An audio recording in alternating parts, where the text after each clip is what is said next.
Hello, everyone.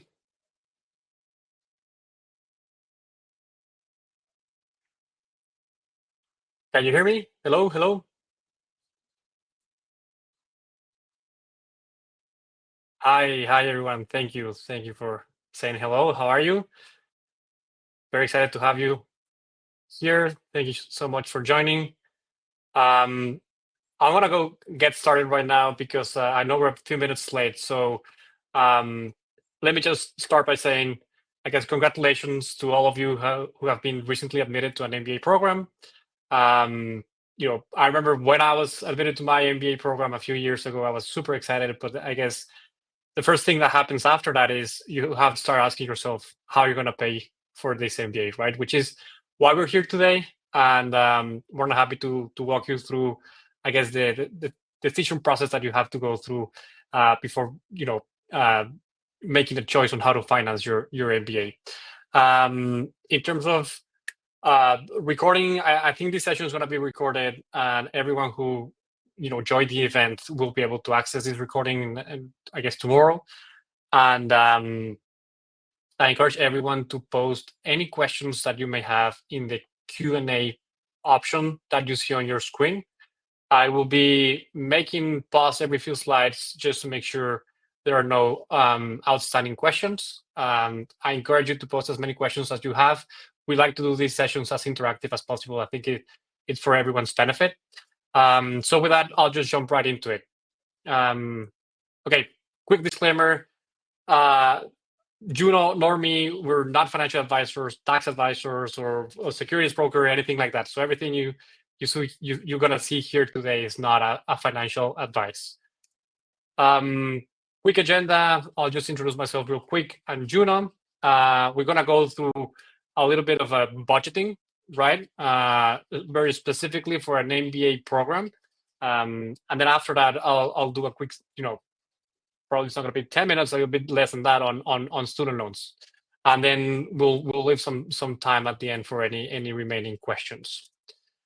Okay. So who am I? I'm actually from Mexico, as you can see here. Born and raised in Mexico City.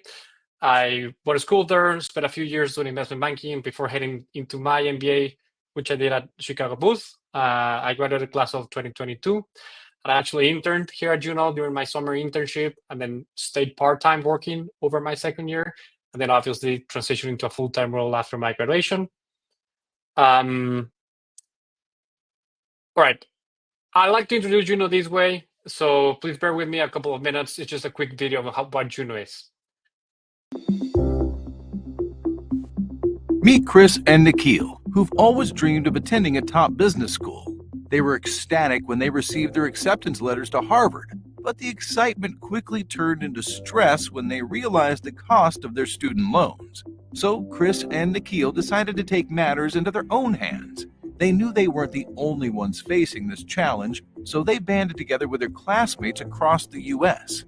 With the power of group negotiation, they secured an attractive interest rate discount that made their education more affordable. The determination of their classmates to work together to solve a common problem inspired them to create Juno, a platform that bundles together students and finds them the most affordable private loan option in the market. Every year they gather together more community members to both negotiate the best private student loan deal. Lenders fight and bid for the volume, and Juno works with a single lender that provides the best rates for the group. After that, a deal is released to everyone, and it's up to you to take it. It's a free and no commitment membership created by students for students. But we can't do this alone. We rely on you to tell your friends, family, and classmates. The more we are, the better deals we can get for everyone. Together, we can make education more affordable. Join Juno today. Okay, so I hope the audio was clear. I was hearing a little bit of echo on my end, but all right. I guess since Juno was created, we have become one of the main choice for basically a lot of MBAs to go and fund whenever someone needs a private student loan to go through Juno. we've been actually, I need to update this slide. We just recently passed $1 billion worth of student loans that we've funded through our platform since our creation. So very excited about that. I guess the video alluded a little bit to this, but I guess what Juno really is instead of, I guess, before Juno or without Juno, every single borrower was shopping around with all of these different banks, right? What we do here at Juno is we just try to group all of you together and kind of have all the banks shop around for you, right? So kind of bidding on your business, right? That way we have more power to kind of gain more leverage, obviously, and then hopefully get a discounted rate.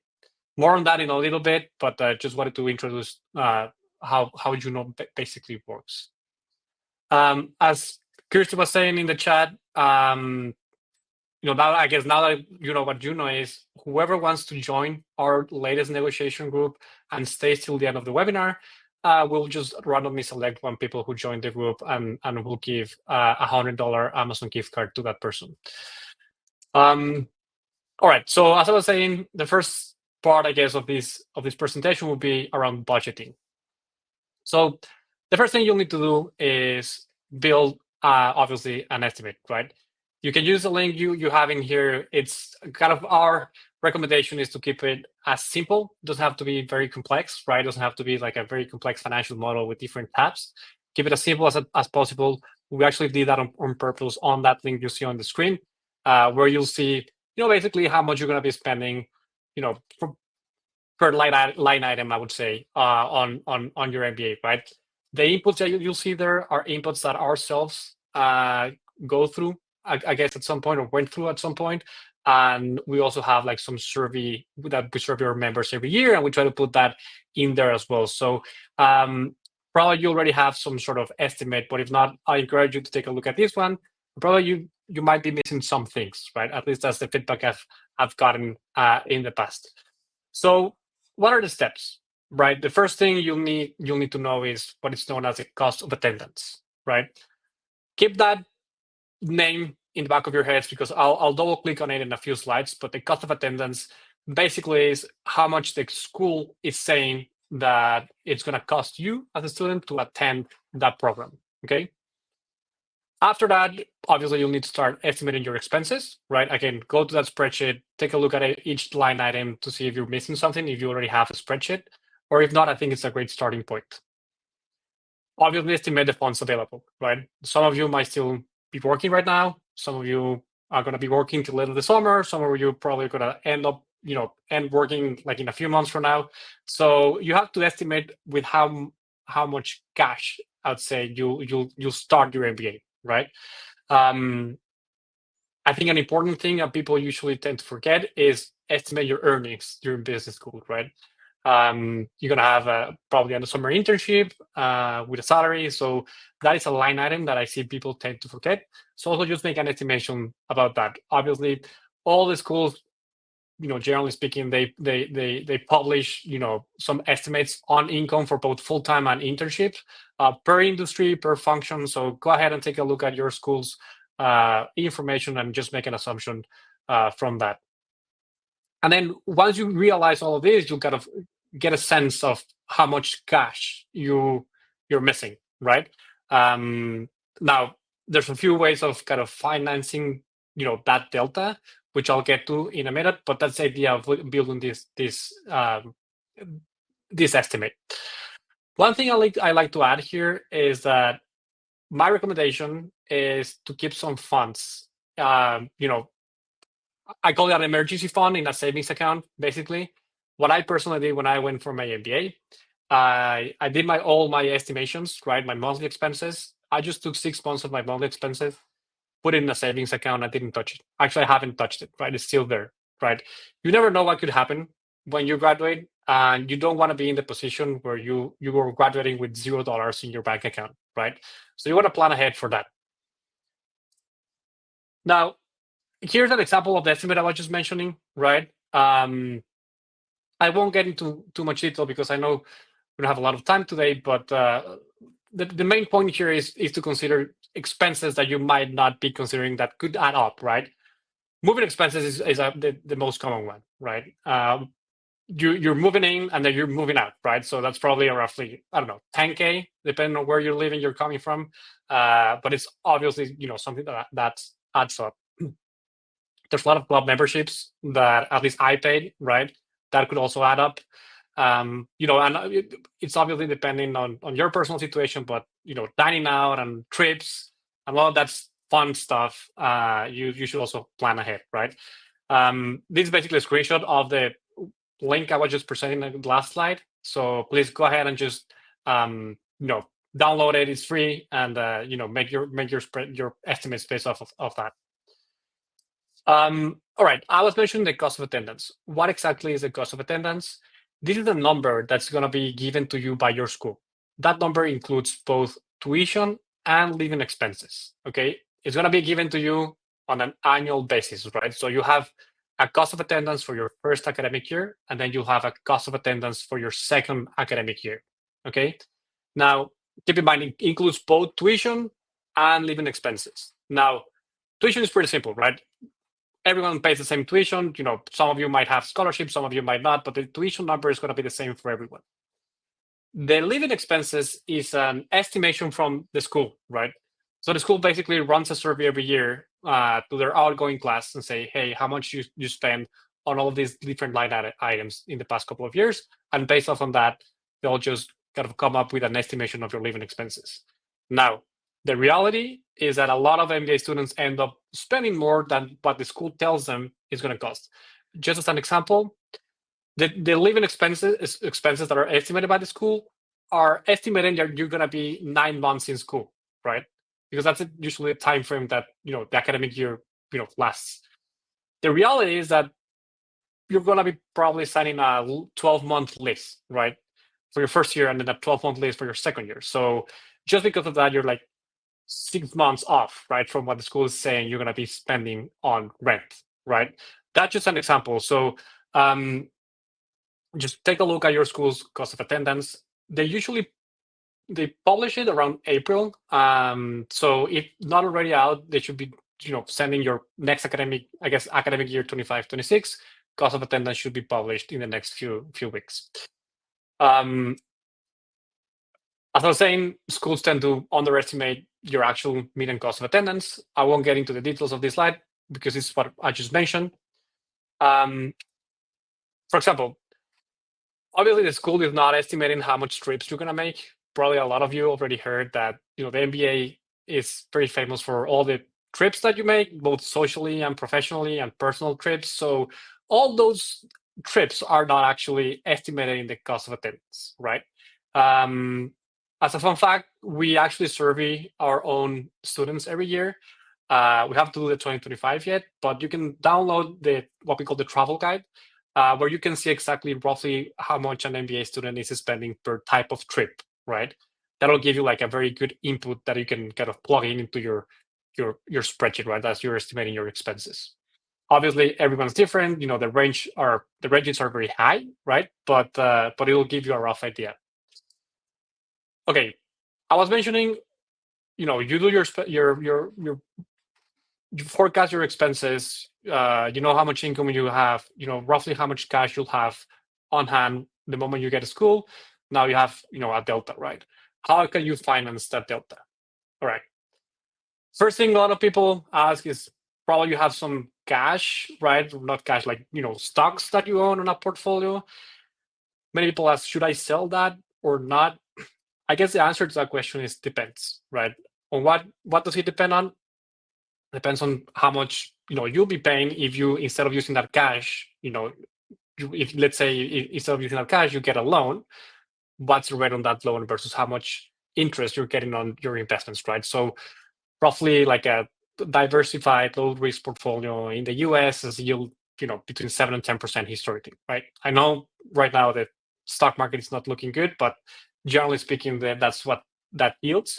So you have to think, all right, if I'm getting a 7% loan, if I'm getting an 8% return on my investment portfolio, is it worth it, selling it for that? I don't know, right? Also take into account that there's some, you can trigger some tax events if you were to sell your portfolio to kind of use that money to pay for school. So I'll leave it at that.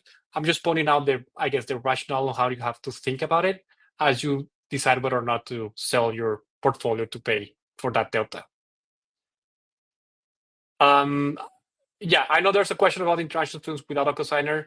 The answer is we don't have, we do work with international students that don't have a cosigner, but there's no discounted rates the same way we offer to US students or international students with a US cosigner. And I'll get it in a minute on the reason behind that, but the answer is yes. You can always come to Juno. We'll guide you through your options. We're more than happy to work with you. But the short answer is we don't have discounted rates for internationals that do not have a US cosigner. Another way to think about how to finance that delta is should you use your own cash, right? Again, let's say that you have your cash invested in a high yield savings account that's yielding 4% annually. And let's say you're getting a loan quoted at 7.5, right? Obviously, the loan is more expensive than what you're getting from your cash, but let's say you're basically paying 3.5% on that cash, right? If it's like on this example, on this chart here, let's say you have $30,000 on that savings account. For you not to use that and take the loan, it'll cost you like $1,800, right? Throughout the 21 months that you're in school, right? So to me, that's not a big price to pay in order for me to keep my own cash, right? And have the optionality of using that cash in any shape or form that I want, right? Again, remember I mentioned about the emergency fund that I created. To me, that's peace of mind. So if you're debating whether or not to use your own cash, I would encourage you to make this thought process to see if it's worth it. All right, so let's say you do want a student loan, right? How does the process look? Okay, the process is once a year. It's usually in the summer. And the thing about student loans is that you're not allowed to borrow more than the cost of attendance, right? The cost of attendance, remember, is a number that the school is giving to you, okay? So if you go to a student loan lender and you request a loan, you will not be allowed to borrow more than the cost of attendance minus any financial aid you're getting, right? So for example, if you have a cost of attendance of $120,000 and you have a scholarship of $20,000 per year, then the maximum amount you would be allowed to borrow from any student loan lender would be $100,000, okay? Again, you have a cost of attendance for your first year, and then you have a cost of attendance for your second year, all right? It's not a big difference between those two, right? But the idea is that a lender will not give you or approve you for a loan that's going to happen or you're going to need until next academic year, right? Okay, I think this slide is repeated, so I'm just going to go ahead and jump right into this one. So this is where usually the most questions come up, all right? So if you're a US student or a permanent resident in the US, you'll have two options basically, right? Federal and private. On the federal side, there's two options, the unsubsidized loan and the Grad Plus loan, right? On the unsubsidized loan, the maximum amount you're allowed to borrow is $20,500.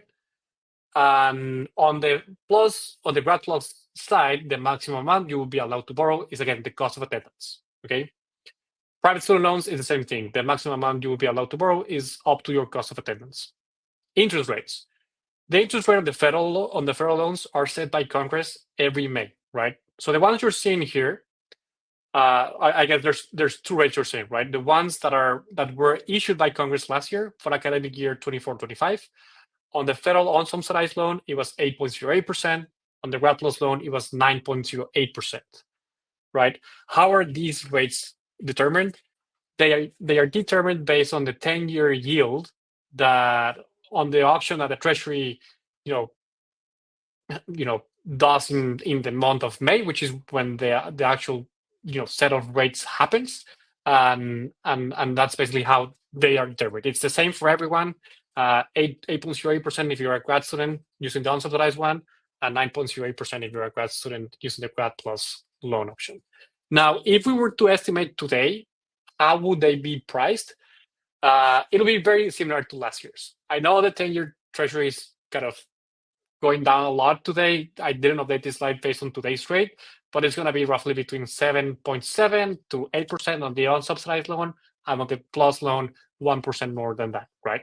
Now, take into account that federal loans also charge an origination fee, right? 1% for the unsubsidized one, and then 4.28 on the grad plus one. The private side, how are the rates determined? They're basically determined based on your credit score, or if you're also using a cosigner, based on your cosigner's credit score. Okay. Now, I haven't seen any private student loan lender in the past charging origination fees, right? Doesn't mean there's none out there. It's just the ones that we work with here at Juno. We don't see any origination fees. Okay. Now, I do want to be very, very clear here that if you're planning to go for public service or for probably a nonprofit career after business school, then the federal options, they do offer certain benefits when it comes to repayment plans, right? The public service loan forgiveness and the income-driven repayment plans.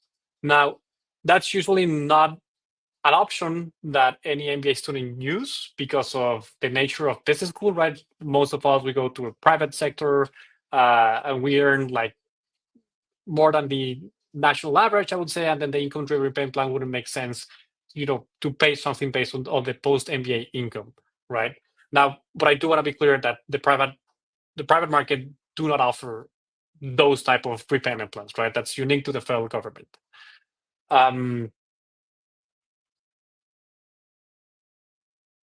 Okay, I see a question here. It seems like private loan is a better option due to lower interest rates.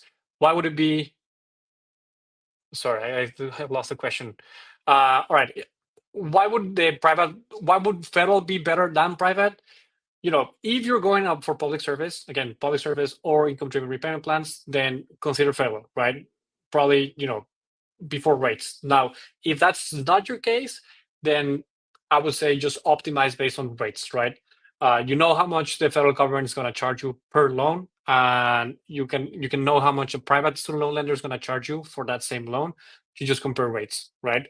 And in my opinion, if you're not using, again, public service or income-driven repayment plans, then you can just optimize based on rate, right? Who's going to give you the money at the cheapest rate, basically.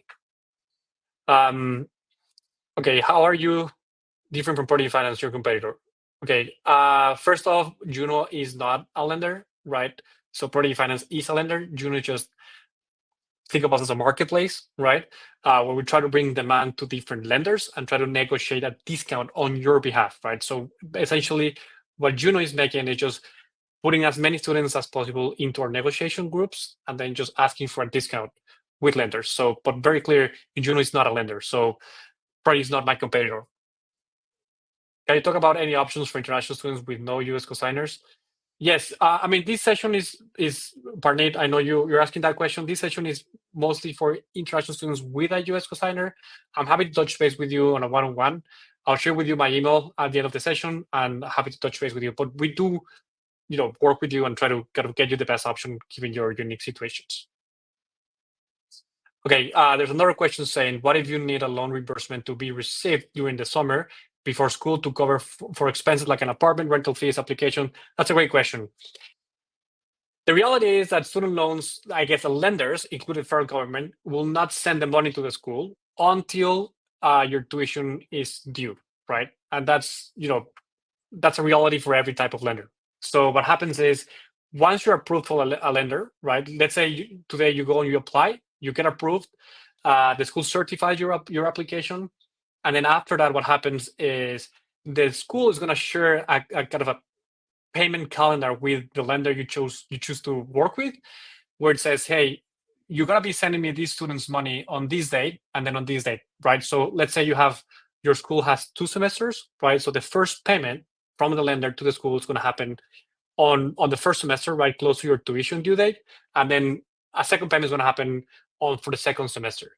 Now the school receives 100% of your loan. The school would charge itself the tuition that you owe them, right, tuition and fees, and then the remaining amount is given to you by the school, right, for your living expenses. So the reality is that you will have to fund yourself your moving expenses before that happens. Okay. Can we join your bargaining group and later decide not to go ahead if the rates aren't compelling? 100%. Like, you can join the group. There's no commitment on taking out a loan. You're just kind of adding your voice to the group. And then actually, whenever we release our deals, we encourage everyone to shop around just for them to make sure that our rates should be the best ones in the market. More on that in a couple of slides.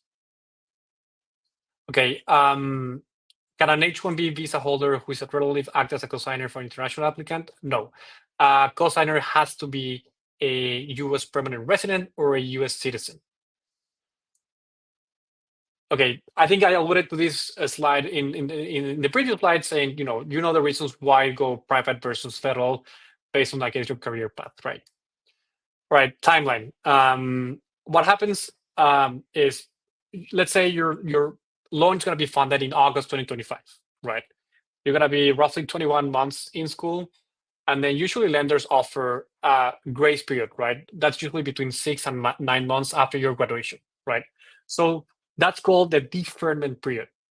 Usually the deferment period, you are accruing interest on your loan, but you're not obligated to pay back, neither the interest or the principal. If you desire to do so, you can do it without any penalties, but you're not obligated to do that, right? So usually, let's say on this example, you go to school August 2025, you graduate in May 2027, you have 9 months of grace period after that, then that means in February 2028, that's when you have to start paying both principal and interest back.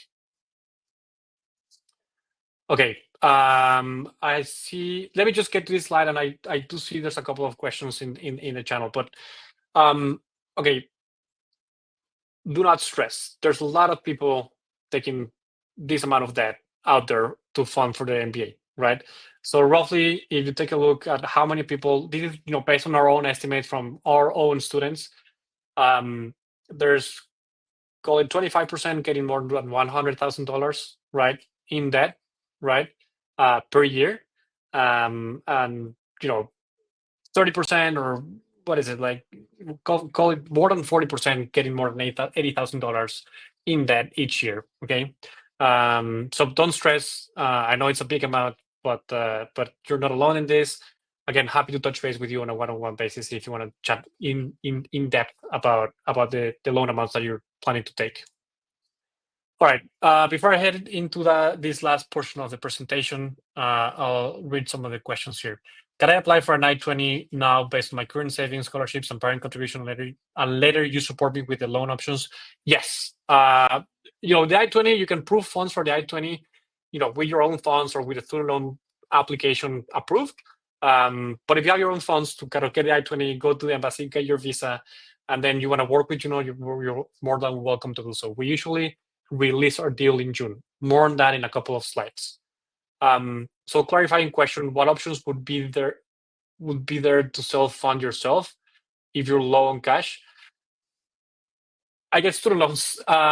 If you need more cash than student loans and you don't have any cash, then there's other resources you can use. I guess we don't do that here at Juno, but I guess you can get creative with a credit card. You get creative with family funds or with a personal loan or something like that. But yeah, as far as you're out of cash and you still need more, I would say the first thing to do is student loans. Can a person who has recently gotten U.S. citizenship be the cosigner? Yes, absolutely. As long as that person has an income in the U.S. and has a credit score above 670, then they should be eligible to act as a cosigner. Yeah, any requirements from a cosigner? Sorry, I didn't mention this before. An eligible U.S. cosigner will be someone who is a U.S. citizen or a permanent resident who's living and working in the U.S. They have to have a minimum annual income of $35,000 and then a minimum 670 credit score. Okay, so let me just finish this part. What is Juno? Again, what are we doing? I guess right now we are growing our group as much as possible. Again, I encourage you to join if you want to kind of throw your voice to the group. It's free to join. There's no commitment, again. So what happens is we try to grow that group as much as possible till the end of this month. We negotiate with lenders on May. We run a bid, basically an auction. Lenders are bidding for a group, and whoever is willing to give the biggest discount to our group will tell everyone who joined the group, hey, go out and check out this student loan deal with this specific lender. We usually do that on the first week of June, right? Right now, we have more than 1,000 members from MBA class of 2027. altogether represent $70 million worth of student loan demand, right? What are some of the goals we try to achieve on these negotiations? Obviously, a large discount for everyone. Rates materially lower than the federal loan options, zero fees, and then we have a rate match guarantee, right? Someone was asking in the audience, hey, what if I find a better rate elsewhere? Then you're not kind of binded to work with us, but what we do is like, hey, if you find a better rate elsewhere, because probably 90% of the students that go through Juno, the best rate they find is with Juno. There's some cases that we cannot control that probably someone found a better rate with a different lender.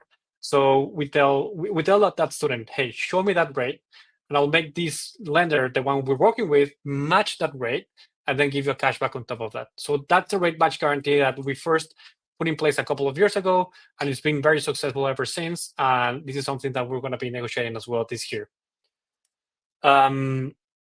Again, this is what we've accomplished in previous years. Rates below the Grad Plus option, zero fees, and the rate match guarantee I just described.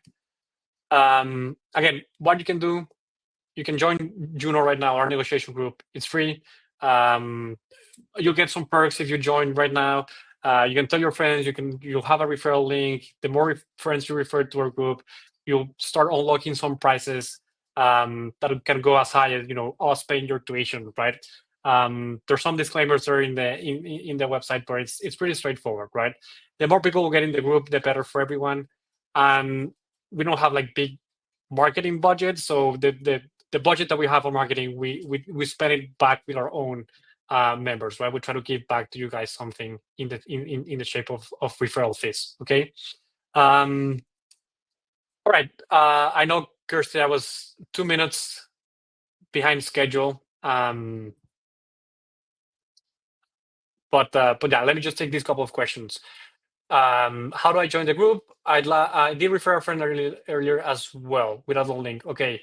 I see Hamvi. You can join the group with this link. Join juno.us/gmat. You'll create an account. Shoot me an email, and I can work with you to kind of see who you refer before you create your account. I'm just gonna post my email here in case anyone wants to chat on a one-on-one basis. You have my email on the chat, and yeah, happy to touch base. What if you take out full cost of attendance but end up not needing the full thing? Can you return some or pay off early? Yes, you can always pay back without any prepayment penalties, at least with the Juno options that will give you. Let's say you get $100,000 for your first year, right? Let's say at the end of the first year, you end up with $20,000 that you didn't use, and you just use that money and pay back $20K, right? Now, you will have accurate interest for 1 year, right? So the first thing that's going to happen with that $20K that was left over is you're going to amortize those interests, and then you amortize principal. But there's no prepayment penalties per se. So the answer is yes. You can always prepay it back if you need. I know this only covers the US or with a US cosigner. Can you share the interest range for international students? Yes, those are usually in the low teens. Depends on the school you're going to. There's different options, but there's a big delta between using a cosigner versus not using a cosigner. Got me in, Irene. Thank you so much. Just sign up, please. Again, we'll be giving away $100 to a random person who signed up during the webinar. So please make sure to sign up. How many Juno members would you say, on average, apply with a cosigner? Taking into account internationals and US students, I would say like 30%, 35%, I would say, end up using a cosigner, right? It depends. Like if you have a cosigner that has a better credit score than yours, then it's very convenient to use that person as a cosigner, right? There's going to be a positive effect in the rates. And a positive, I mean lower rates, right? But roughly we see 30-ish% of people using a cosigner. The referral bonus is just to enter the group, or if they go through with it. It's if they go through with it, yeah. So if you refer someone to the group and that person uses our deal in the summer, then both of you will get $100. Can you share the estimate link again in the previous slide? Yeah, absolutely. Let me just go back here. There you go. Post it in the chat.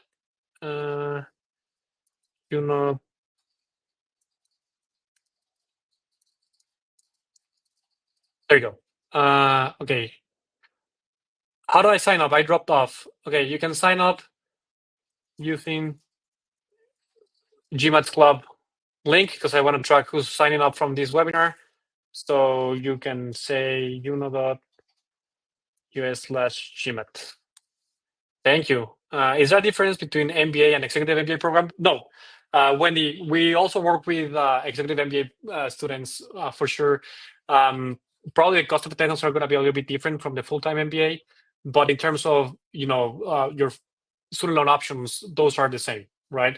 Happy to touch base with you on one-on-one if you want, but the answer is yes. We do work with executive MBA students as well. Can international students use a cosigner to reduce the interest rate? Yeah, 100%. Like 1,000%. Like if you're an international student with an eligible US cosigner, most likely than not, you will be seeing much better rates using that person as a cosigner than just going by yourself. Does every lender offer you loan only for a year? If so, does that mean you need to repeat the whole process with maybe different loan rates every year? The answer is yes. I think at some point, Prodigy Finance was, I think, accepting like a 2-year application, but when it comes to U.S. students or I guess U.S.-based lenders, they will only be accepting on an academic year basis, right? So it's going to be one loan for your first year and then a second loan for your second year. That's the most common path for the majority of MBA students getting student loans.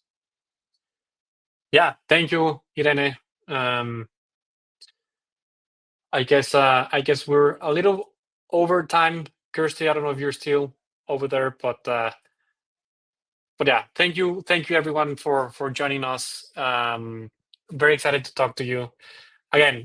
Shoot me an email if you have any questions, and make sure to join our group. Can a non-US citizen or permanent resident be a cosigner for international student? A permanent resident, yes. A non-US citizen, no.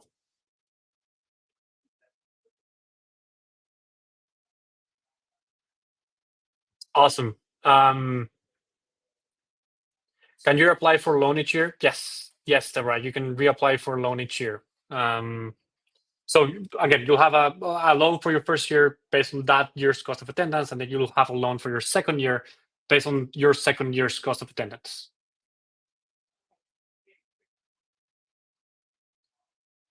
Perfect. Perfect. Thank you, Kirsten. I'm just in the chat here.